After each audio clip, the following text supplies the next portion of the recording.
Dr. Michèle Prévost comes to us from the University Polytechnique de Montréal, where she holds an industrial chair in drinking water.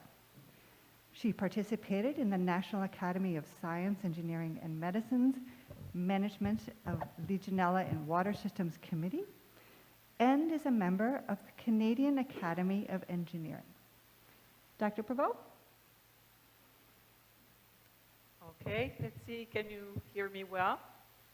Well, I'll start by thanking the organizing committee and IDEX for setting up this special session, and I would like to congratulate the organizers getting this done in the middle of the pandemic with a typhoon warning.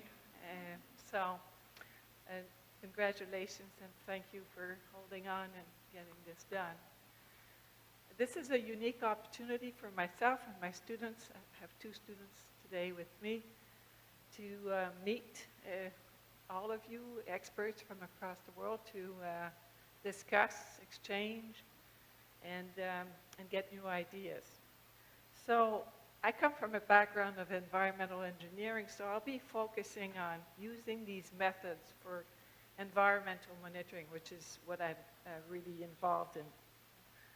So when you look at Legionella testing across different water engineered systems, you're looking at a diversity of water systems, including cooling towers, building water systems, hot and cold, municipal water systems, big systems, hot baths, spas, wastewater facilities, and many others.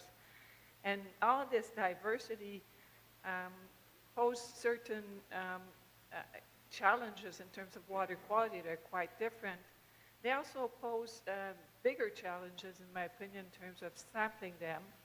Some of them, for example, cooling towers are very complex systems, and taking 1 or 2 samples out of these systems is really not representative. So the drivers for testing vary quite a bit. Depends on your objective to why you're monitoring your system. It could be compliance, it could be routine monitoring in between compliance verification, determination of the need for treatment. It could be that you're validating in your water safety plan if your control measures are actually working the way you want them. Different gear now, you're in 5th gear, and if you're outbreak investigation or responding to any emergency situation, and obviously my favorite research too, because there are so many other things you can do with these methods. There are quite a few methods available right now, many of which are used to monitor these systems. The culture-based, whether liquid or plate, are certified, validated, and very much used. Our PCR-based methods, and on the right-hand side, understand I have no pointer, but these 2 ones that I've worked with are online, are on-site quick measurements that can be very handy as well, especially the online is able to provide feedback for treatment adjustment for cooling towers, for example, to avoid slipping towards an area of non-compliance. And but the issue with that, obviously, is that it's not possible unless you have epCR to distinguish live and dead cells. Flow cytometry-based methods are becoming available.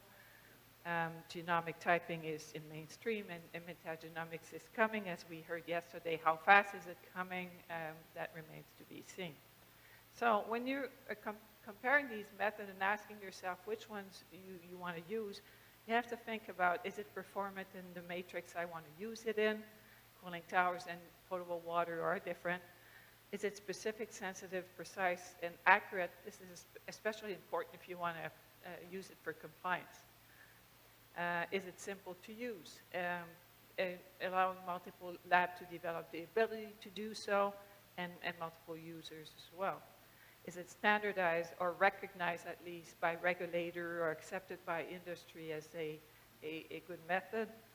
Is it cost effective, so multiple samples can be taken? This is so important to me because measuring with a very expensive method with 1 or 2 points in the cooling towers with 5 circuits is just, it doesn't provide any meaningful information.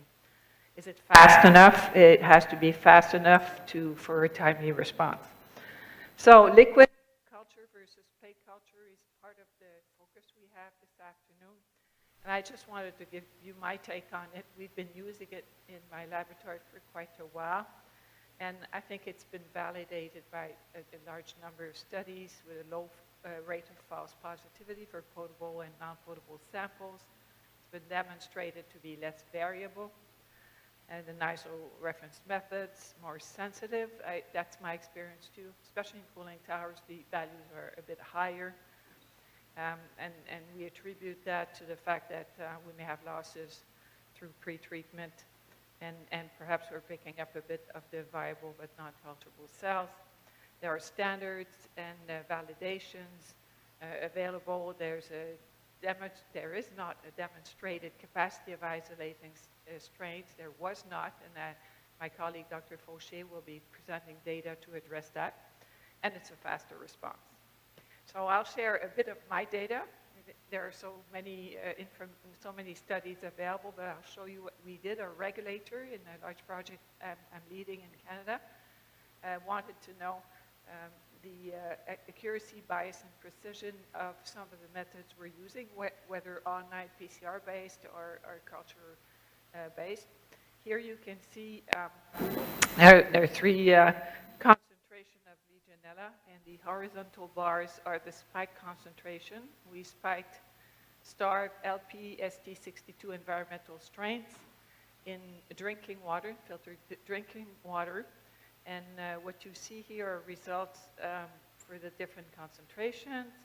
And in blue, the box with blue is the culture, BCYE reference culture. Just after this, for the different concentration, is the liquid culture.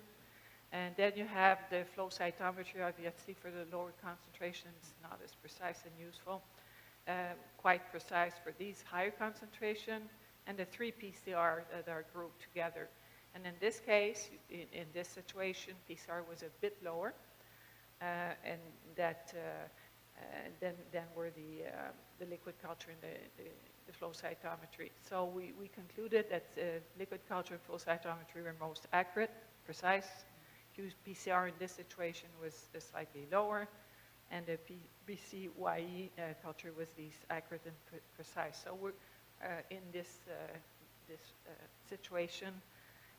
I invite you to go listen to Dr. Hannah Trigui's poster, P36. She's showing all kinds of results in detail, but also showing how we applied these different methods to a complex system. That's really a different way to look at the comparison. So other key questions to consider when you're deciding on your method to measure. Can the method tell you which systems are at risk? Which ones you have to be careful about? Do they provide indication of the risk of infection in reference to health-based action levels? There are a few things to consider here. The fact that Legionella versus Legionella pneumophila, depending on the systems you are monitoring. In Quebec, for example, we have a regulation that is based on Legionella pneumophila for cooling towers. So if the same levels were applied for species, most of the cooling towers would be out of compliance all the time. So this is something you have to think about. And obviously, esteemed colleagues show the importance of species in hospital settings as well. So you have to think about your own situation. And acknowledging the fact that VB and C have not been proven to be as infectious is important. And finally, are these methods able to identify environmental sources by matching clinical strains with environmental strains from water, biofilm, and specimens? I'll give you 2 examples in this short talk to show how these different methods can be used. Here are the results for a long-term effect study on the corrective measures in a 400-bed regional hospital in Quebec after LD outbreak with the strain, serogroup 5 strain. Here you can see the concentration of pneumophila, and these are for PCR. The darker blue are for culture. The 4 dates are dates during the 15 months where we sampled what we called at-risk points, dead ends, long residence time points that were positive, shown to be positive before. So what you see is as the measures are implemented, the PCR is eroded slowly. The culture goes down much quickly and continues to decrease as the measures are enforced and we find other reasons and other corrections are made. So with the health authorities, the public health and the infection control team there, our take of this was that culture gave the green light. You can reopen the ward, they can use water when it goes down, but qPCR was seen as the information that our control measures were really doing the job and eventually bringing these numbers down. And we've seen that over and over in a number of studies, and I'm giving you my last example of recent data that will be presented by Marianne Grimard-Ponea, the smiling young PhD student on the right-hand side at poster P33, just in a few minutes. On the left-hand side here are results with liquid culture, on the right-hand side with PCR, and those are results when the pandemic hit. A lot of buildings were closed for extended periods of time. After 4 months of closure, we were called in to look at a building with elevated Legionella pneumophila. So we did.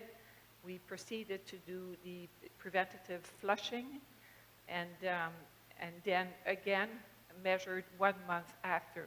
So you have results after 16 weeks of stagnation, after flushing the next day, and 4 weeks later, and unfortunately the pandemic did not go away and there was no water use for 4 months. So when you look at these results, you can see before any intervention, the levels were quite high. There are two colors here. The darker boxes are first drops. So they're quite high. The scale's not exactly the same, but you can see the same trend with PCR. After flushing, the day after flushing, the numbers go down drastically, especially for culture, not so much so for PCR. And then a month later, they come up again. And we have similar data to show with Shockley's infection of systems in Marianne's poster. I invite you again to go there. So in conclusion, I'd like to say that the best method is the one that provides you cost-effective, actionable. To me, it's the actionable part of it that I really like. Timely information to meet the objective of monitoring. It is important to still live with the fact that culture-based methods are the gold standard for risk evaluation until we have other health-based thresholds that would not be based on culture. And these thresholds right now are based on the infectivity of live culturable cells, the reference. Fast response is key when evaluating risk of responding to a crisis. I've been involved in opening up new wings in hospitals, shutting down old hospitals because of cases and fatalities. And when you intervene and you want to reopen that wing as quickly as possible, but you want to know when it's safe. So it's really, the fast response part is really important.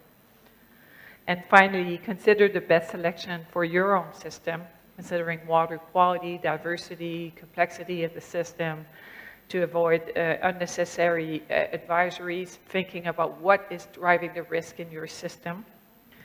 And I would like to thank you for your attention after this presentation. And go seicho arigato, gosai mashita. Thank you.